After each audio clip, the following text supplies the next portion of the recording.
अस्सलाम वालेकुम क्लास बच्चों, आपके पास जो नेक्स्ट टॉपिक है वो है बाइलीनियर ट्रांसफॉर्मेशन। आज मैं आपके साथ डिस्कस करूंगी कि बाइलीनियर ट्रांसफॉर्मेशन क्या होता है, उसका फॉर्मूला आपके पास क्या होता है किस कंडीशन के साथ, और फिर इससे रिलेटेड हम इसकी कुछ एप्लीकेशन और इसके थ्योरम का प्रूफ देख के कुछ इसके अंदर चीज़ें बताएंगे। कॉम्प्लेक्स एनालिसिस में बाइलीनियर ट्रांसफॉर्मेशन एक इम्पॉर्टेंट टॉपिक है क्योंकि आपके काफ़ी क्वेश्चंस ऐसे होंगे जो बाइलीनियर ट्रांसफॉर्मेशन से सॉल्व होंगे। इसके अंदर देखिए, सबसे पहले आपके पास क्या है, the transformation of the form W = AG + B over CG + D is called bilinear or linear fractional or Mobius transformation where ABCD are complex constants and AD - BC does not equal to 0। यानी ऐसी transformation जिसको आप इस form में लिख सकते हो कि Z कोई कॉम्प्लेक्स नंबर है आपके पास और ABCD कोई भी कॉम्प्लेक्स कॉन्स्टेंट्स हैं आपके पास। अगर किसी ट्रांसफॉर्मेशन को आप इस फॉर्म में लिख सको, और दूसरी चीज़ ये, अब देखें डिटर्मिनेंट किसी भी चीज़ का लेना हो तो बेसिकली मोड आप ऐसे मैट्रिक्स पे अप्लाई करते थे, और देखें पहली एंट्री A है, दूसरी एंट्री B है, तीसरी एंट्री C है और चौथी एंट्री D है, और आपसे कहा गया है इसका जो डिटर्मिनेंट है AD - BC। अगर इसका determinant does not equal to 0 आए तो ऐसी ट्रांसफॉर्मेशन आपके पास बाइलीनियर, लीनियर फ्रैक्शनल या मोबियस ट्रांसफॉर्मेशन कहलाती है। लास्ट टाइम पेपर में इससे रेलिवेंट काफ़ी क्वेश्चंस आए हुए थे आपके, तो इसको अच्छे से आप लोगों ने बच्चों समझना है। उसके बाद नेक्स्ट इसकी एक इम्पॉर्टेंट लाइन है, bilinear transformation is a combination of translation, magnification, rotation and inversion. कि जो बाइलीनियर ट्रांसफॉर्मेशन होती है वो आपके पास चार चीज़ों का कॉम्बिनेशन होती है। पहली चीज़ उसके अंदर ट्रांसलेशन होती है, यानी एक जगह से दूसरी जगह कॉम्प्लेक्स नंबर ट्रांसलेट हुआ होता है।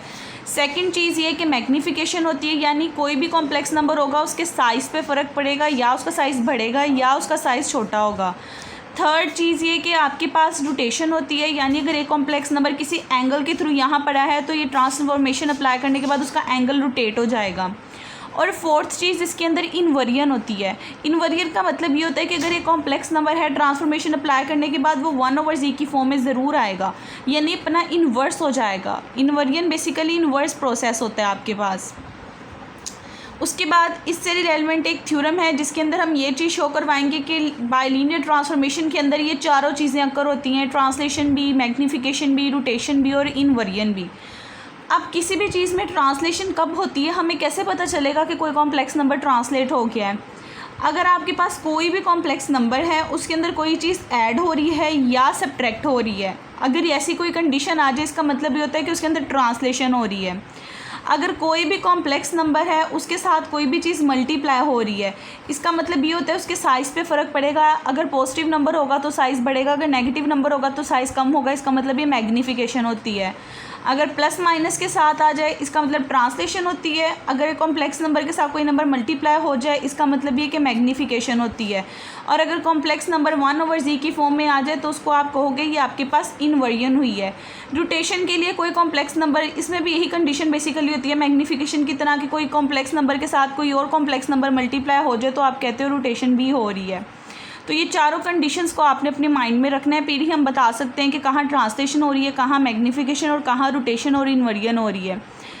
थ्योरम में आपने ये चीज़ शो करवानी थी कि जो बाइलीनियर आपके पास ट्रांसफॉर्मेशन है वो इन चीज़ों का आपके पास एलिमेंट्री ट्रांसफॉर्मेशन का कॉम्बिनेशन है। एलिमेंट्री का मतलब यही चीज़ है कि ये चारों टर्म्स इसके अंदर अक्कर हो रही हैं। प्रूफ के लिए सबसे पहले आपने फॉर्मूला लिख लिया, आपके पास बाइलीनियर ट्रांसफॉर्मेशन का फॉर्मूला क्या होता है। उसके बाद नेक्स्ट देखिए, आप फॉर्मूला लिखने के बाद आपने डिवाइड कर दिया फॉर्मूले को, ऊपर AG + B था, नीचे CG + D था, आपने इसको डिवाइड कर देना है। डिवाइड करने के लिए देखें आपके पास यहाँ CG था, यहाँ AG था। जब आपने इस टर्म को इस टर्म पे डिवाइड करना है, G तो ऑलरेडी आ रहा है लेकिन आपको A चाहिए और C को रिमूव करना है, इसलिए आप इसे A/C से मल्टीप्लाई करोगे। जब आप इसे A/C से मल्टीप्लाई करके डिवाइड करोगे तो आपके पास ये टर्म बनेगी B - AD/C, ये आपस में कैंसिल हो जाएगा। आपने डिवाइड करके अर्थमेटिक की फॉर्म में लिखा। अर्थमेटिक आपके पास क्या होता है कि अगर एक चीज़ दूसरी चीज़ से डिवाइड हो रही है तो आप इसको इस फॉर्म में लिखते हो। जो चीज़ आपके पास बड़ी होती है बेसिकली B इक्वल होता है आपके पास AQ + R के, यानी जो डिवाइड कर रहा होता है डिवाइजर के साथ क्वोशिएंट मल्टीप्लाई होता है प्लस रिमाइंडर इस फॉर्म में लिखना होता है। तो बेसिकली यहाँ पे भी हमने यही चीज़ करनी है। अगर आप देखें तो ये वाली टर्म आपके पास यहाँ आ जाएगी, प्लस यहाँ पे रिमाइंडर ओवर CG + D आ जाएगा। आपने इसको इस फॉर्म में लिख देना, बेसिकली इसका एलसीएम लेंगे तो एट द एंड फिर सॉल्व करके वही टर्म बन जाएगी। करने के बाद देखिए ये जो C आ रहा था हम इसको एलसीएम ले लेते हैं तो ये BC - AD/C रह जाएगा। और जो नीचे वाली टर्म है इसमें से हम सी कॉमन ले लेते हैं।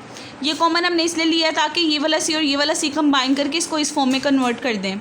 आपने इसे इस फॉर्म में लिख दिया। अब ये वाली चीज़ हमने बनाई ही इसलिए ताकि हम बता सकें कहाँ ट्रांसलेशन हो रही है, कहाँ रोटेशन और कहाँ मैग्नीफिकेशन हो रही है। अगर आप इस पूरी की पूरी टर्म पे गौर करें तो इस पर चारों प्रोसेस आपके पास ऑलरेडी अप्लाई हो रहे हैं।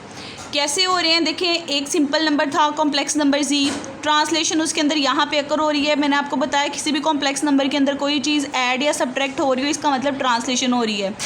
तो आप यहाँ से कहोगे कि z+d/c, इसका मतलब ये ट्रांसलेशन हो रही है।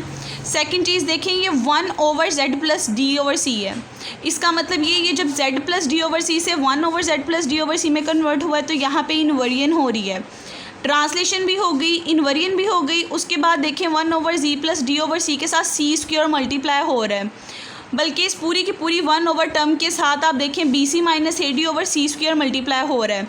जब इस पूरी की पूरी टर्म के साथ ये चीज़ मल्टीप्लाई हो रही है इसका मतलब ये इसके अंदर मैग्नीफिकेशन भी हो रही है, रोटेशन भी हो रही है।